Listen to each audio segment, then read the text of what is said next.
10वां अध्याय। महारानी कयाधु को महर्षि नारद का महोपदेश। गर्भस्थ प्रहलाद को ज्ञान प्राप्ति।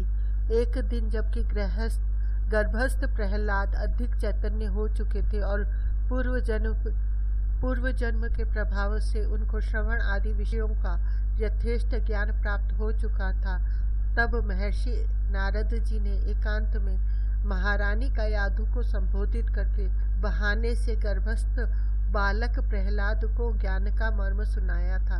महर्षि नारद जी ने जो महोपदेश दिया था वह संक्षेप में इस प्रकार था। महर्षि नारद: बेटी कयाधु, मानव जीवन क्षण भंगुर है, अतएव इस शरीर को स्थायी समझ किसी धार्मिक कार्य को टालते हुए व्यर्थ कालक्षेप करना भूल है। बालकपन से ही जो भगवान लक्ष्मी नारायण की अनन्य भक्ति अथवा प्रपत्ति शरणागति में लग जाता है, वही बड़ा पंडित और ज्ञानी है। यह मनुष्य जन्म महादुर्लभ होने पर भी अस्थायी है, अतएव इसका सदुपयोग करना ही सबसे बड़ी बुद्धिमत्ता है। इस असार संसार में मानव जीवन के लिए सबसे श्रेष्ठ भगवत चरण अरविंद की शरणागति है। शास्त्रों में भगवान विष्णु की 6 प्रकार की शरणागति कही गई है। परब्रह्म परमात्मा भगवान विष्णु सर्वव्यापी, समस्त आत्माओं के प्रिय और सुहृद हैं। उनके यहाँ किसी जाति, किसी अवस्था और किसी लिंग का भेदभाव नहीं है। भगवान की प्रपत्ति साधना में मनुष्य मात्र अधिकारी है, अर्थात इस भागवत धर्म में, इस प्रपत्ति योग में ब्राह्मण आदि वर्ण एवं जाति की उत्तमता अपेक्षित नहीं है। स्त्री पुरुष आदि की विशेषता नहीं है और ब्रह्मचर्य आदि व्रत, उदारता आदि गुण, पुण्य देश, पुण्य तीर्थ, स्नान आदि पुण्य काल के पर्व, यज्ञ आदि उत्तम कार्य तथा अवस्था विशेष भी अपेक्षित नहीं है। अर्थात प्रपत्ति योग में, भागवत धर्म में एवं भगवान विष्णु की शरणागति में सभी जाति, सभी आश्रम और सभी अवस्था के मनुष्य अधिकारी हैं। किसी देश स्थान समय एवं गुण विशेष की नाम मात्र के लिए भी आवश्यकता नहीं है, केवल दृढ़ विश्वास पूर्वक शरणागत होने की आवश्यकता है। ब्राह्मण, क्षत्रिय, वैश्य, शूद्र, अंत्यज आदि सभी जाति के लोग तथा स्त्री एवं बालक भी परम पिता परमेश्वर की प्रपत्ति करते हैं। इसी कारण साधुजन सभी प्राणियों को प्रपत्ति का उपदेश देते हैं और यथासंभव सभी प्राणियों को प्रपन्न बनाने की चेष्टा करते हैं। यदि बीच में कोई अपाय विघ्न न आ पड़े तो प्रपत्ति का फल मानव जीवन को सबसे अधिक शीघ्र फलदायी होता है और विघ्न आ जाने पर भी वह निष्फल नहीं होता। फल में समय का विलंब भले ही हो जाए, किंतु प्रपत्ति का फल अक्षय है, वह नष्ट नहीं होता और प्रपन्न शरणागत को एक न एक दिन अवश्य ही मिलता है। महारानी कयाधु, भगवान, मेरा दानव कुल में जन्म हुआ और मैं दैत्य राज की राजमहिषी हूँ, अतएव मैं इस विषय में सर्वथा अनभिज्ञ हूँ। आपने मुझे भगवत प्राप्ति अथवा भगवान विष्णु की शरणागति के जो 6 वेद बतलाए हैं, वे कौन कौन से हैं और उनका पालन कैसे होता है, इसको बतलाने के भी आप कृपा करें। महर्षि नारद: बेटी दानव पुत्री, तुमने शरणागति के 6 वेदों को ठीक ही पूछा है। जब तक श्रोता वक्ता के कथन को आद्योपांत यथार्थ रूप से समझ नहीं लेता, तब तक वक्ता का परिश्रम सफल नहीं होता। अतएव तुमने हमारे कथन को सर्वांश में समझने की चेष्टा की है, यह प्रसन्नता की बात है। बेटी कयाधु, शरणागति के 6 भेद नहीं 6 अंग हैं, अर्थात अष्टांग योग के अनुसार प्रपत्ति के 6 अंकों को 6 वेद के नाम से पुकारा गया है। भगवान की अनुकूलता का संकल्प करना, भगवान की प्रतिकूलता का वर्जन करना, भगवान अवश्य ही हमारी रक्षा करेंगे यह दृढ़ विश्वास रखना, रक्षक के रूप में भगवान का वर्ण करना, भगवत चरण अरविंद में आत्मसमर्पण करना और अपने आप को सर्वथा असमर्थ जानना, इन्हीं 6 अंगों के सहित प्रपत्ति के अर्थात शरणागति धर्म के अनेक भेद माने गए हैं, जो कर्ता के स्वभाव आदि के भेद से संबंध रखते हैं। कायिकी, वाचिकी एवं मानसी रूप में शरणागति 3 प्रकार की मानी गई है और उन तीनों में भी एक एक के गुण भेद से 3 प्रकार माने गए हैं। जैसे सात्विकी कायिकी, राजसिक कायिकी, तामसिक कायिकी, ये 3 भेद कायिकी शरणागति के हैं। सात्विकी वाचिकी, राजसिक वाचिकी, तामसिक वाचिकी, ये 3 भेद वाचिकी शरणागति के हैं। और सात्विक मानसी, राजसिक मानसी, तामसिक मानसी, ये 3 भेद मानसी शरणागति के हैं। हे बेटी, इन प्रपत्तियों के लक्षण का वर्णन शास्त्रों में बड़े विस्तार से किया गया है, किंतु संक्षिप्त है उनका सारांश हम तुमको सुनाते हैं, ध्यान देकर सुनो। भगवान को साष्टांग प्रणाम आदि करना, भगवान के शंख चक्र आदि के चिन्ह को धारण करना और ऊर्ध्व पुंड आदि से शरीर को प्रपत्ति चिन्हों से चिन्हित कराना कायिकी प्रपत्ति है। जो चिन्ह स्वयं धारण करने के हैं उनको स्वयं धारण करना, और जो आचार्य चरणों द्वारा धारण करने योग्य है उनको आचार्य चरणों द्वारा धारण करना चाहिए। जो भगवत प्रपन्न आचार्य चरणों के उपदेशानुसार उनके अधीन होकर मंत्रार्थ को भलीभांति न जानकर भी भगवत मंत्रों का मूल मंत्र उच्चारण करते हैं, उनकी प्रपत्ति वाचिकी प्रपत्ति के नाम से कही जाती है। और भगवान के आयुध आदि चिन्हों से युक्त जो प्रपन्न अपने आचार्य चरणों के द्वारा मूल मंत्र के अर्थ को प्राप्त करते हैं और उस मंत्रार्थ का अनुसंधान पूर्वक आचार्य के आज्ञानुसार आनुकूल्य आदि प्रपत्ति के 6 अंगों को धारण करते हैं, उन प्रपन्नों की शरणागति मानसी शरणागति कहलाती है। बेटी का यादू, इन प्रपत्तियों में जो सात्विकी, राजसी और तामसी के रूप में भेद किए गए हैं उनको अब हम कहेंगे, तुम ध्यान देकर सुनना। 6 अंगों से युक्त उन कायिकी, वाचिकी और मानसी प्रपत्तियों के 3 भेद इस प्रकार माने गए हैं कि जो प्रपत्ति मोक्ष प्राप्ति की विरोधनी तामसी होती है उसके कर्ता के हार्दिक भाव, भूत द्रोहात्मक, भूत हिंसा आदि की इच्छा से प्रेरित होकर सर्वभूतानुकंपी सर्व जीव दया पर भगवान विष्णु के प्रपन्न होते हैं। जो प्रपत्ति राजसी के नाम से कही गई है उसके कर्ता के हार्दिक भाव ऐहिक और आमुष्मिक, इहलोक और परलोक के नाना प्रकार के भोगों को प्राप्त करने की इच्छा से अकामिक वत्सल, निष्काम के एकमात्र प्रिय, इंद्रिय गण के नियंता भगवान ऋषिकेश के प्रपन्न होते हैं। और जो प्रपत्ति सात्विकी नाम से कही गई है उसके कर्ता के हार्दिक भाव समस्त त्रैवर्गिक, आर्थिक, कामिक, धार्मिक कामनाओं से परे शुद्ध दास्य भाव, भगवत कैंकर्य रूपी फल की इच्छा वाले होते हैं। इन तीनों शरणागतियों में तामसी शरणागति निंदनीय, राजसी साधारण और सात्विकी उत्तम मानी गई है। इसलिए प्रत्येक व्यक्ति को, चाहे वह किसी जाति का हो, किसी धर्म का हो, किसी अवस्था का हो और चाहे किसी भी देश का हो, भगवत चरणारविंद की अनन्य भक्ति, भगवत चरणारविंद की शरणागति, सात्विक शरणागति कायिक, मानसिक, वाचिक और मानसिक रूपों से अवश्य ही करनी चाहिए। मानव जीवन के लिए संसार में भगवत शरणागति से बढ़कर कोई दूसरा श्रेयस्कर कार्य त्रिकाल में भी नहीं हो सकता।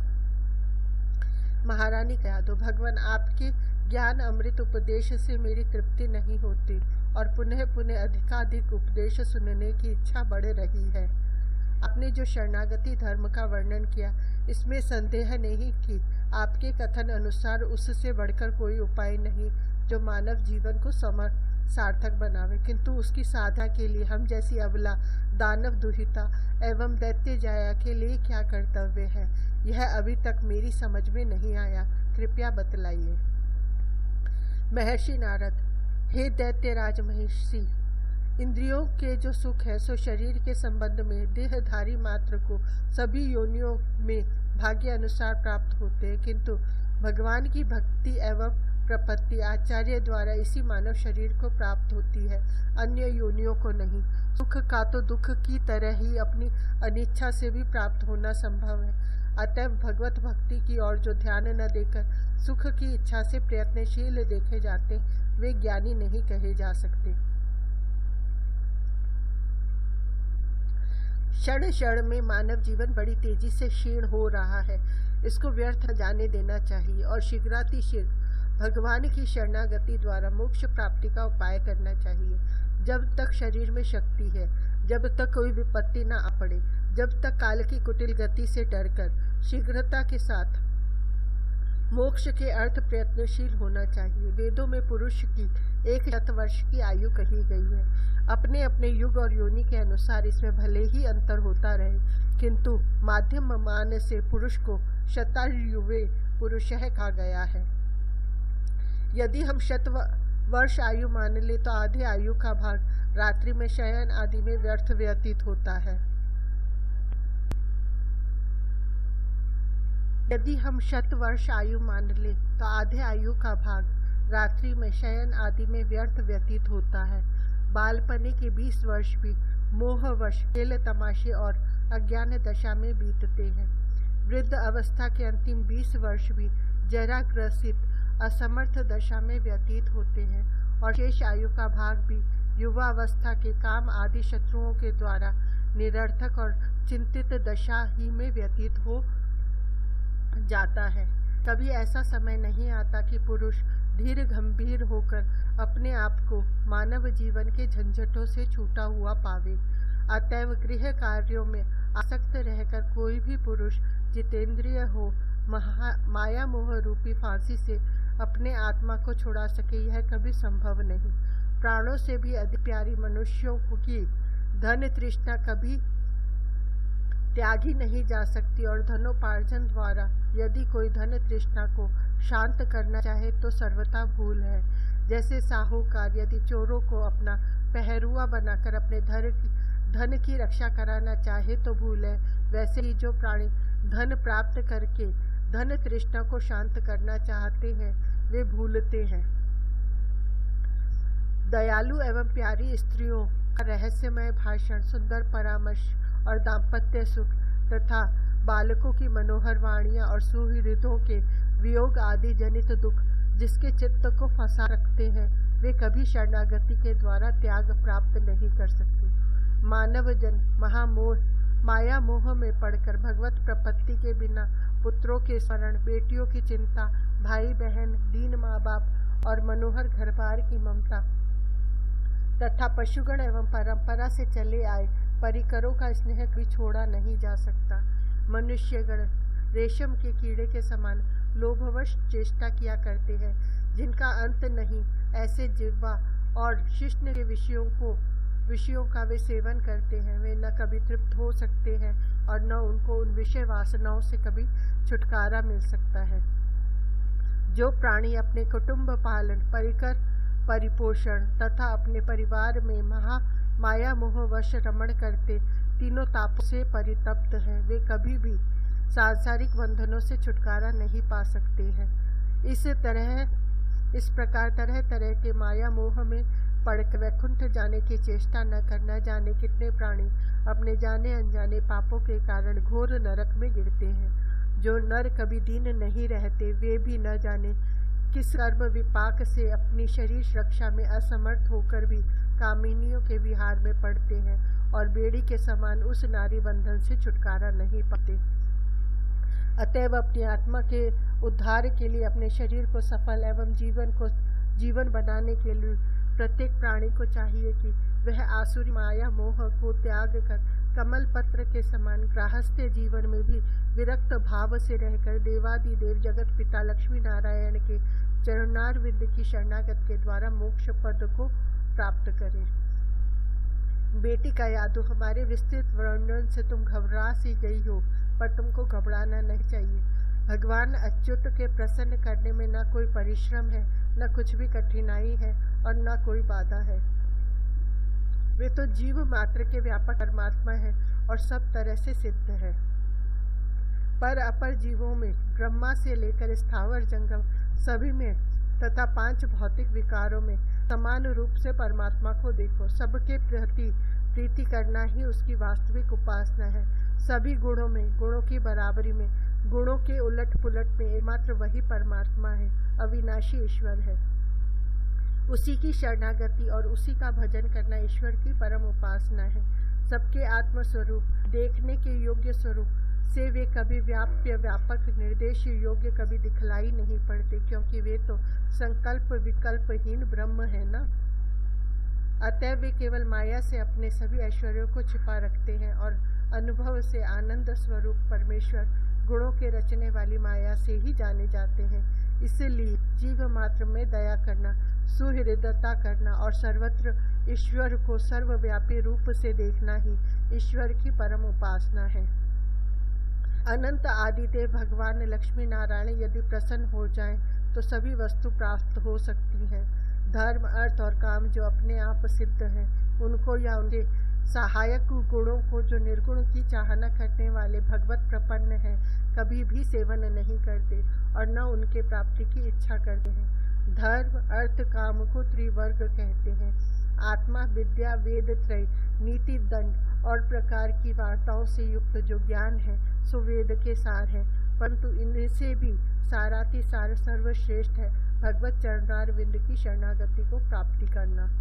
अतएव सभी सांसारिक बंधनों को मिथ्या मानते हुए भगवान को सर्वव्यापी मानकर उनकी शरणागति प्राप्त करना और असुरों की तामसी प्रकृति का परित्याग करना ही सर्वश्रेष्ठ धर्म है।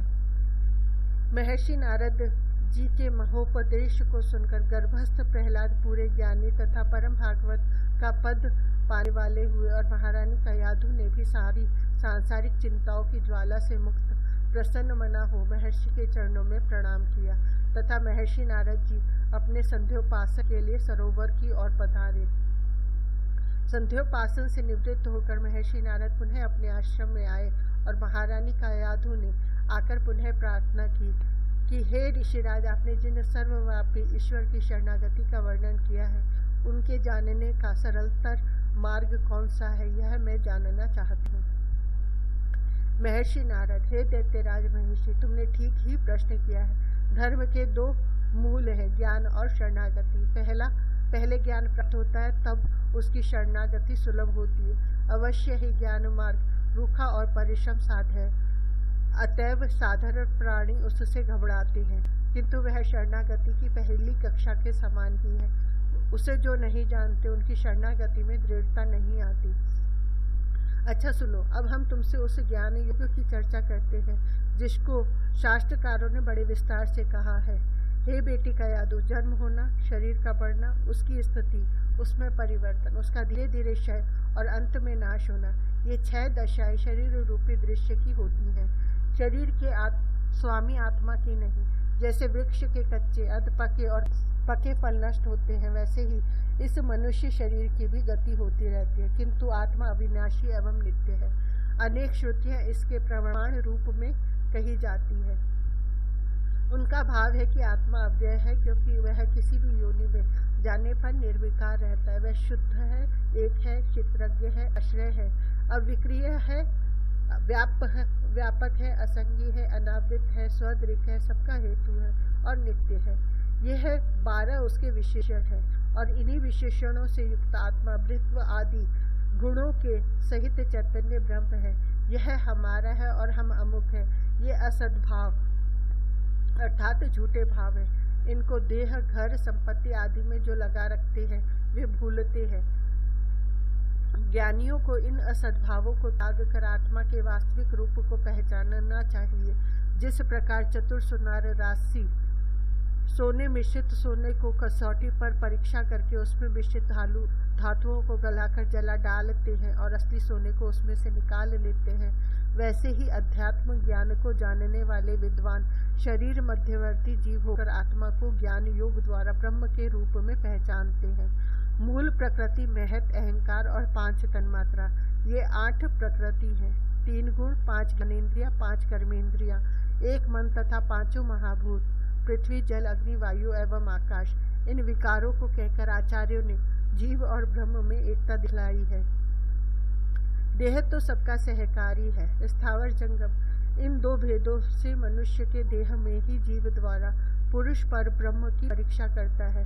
श्रुतियाँ भी जिन पर ब्रह्म के ज्ञान के संबंध में ये भी नहीं नेति नेति कहकर चुप हो जाती है, ज्ञान योग के द्वारा विद्वान लोग उस पर ब्रह्म को जानते हैं।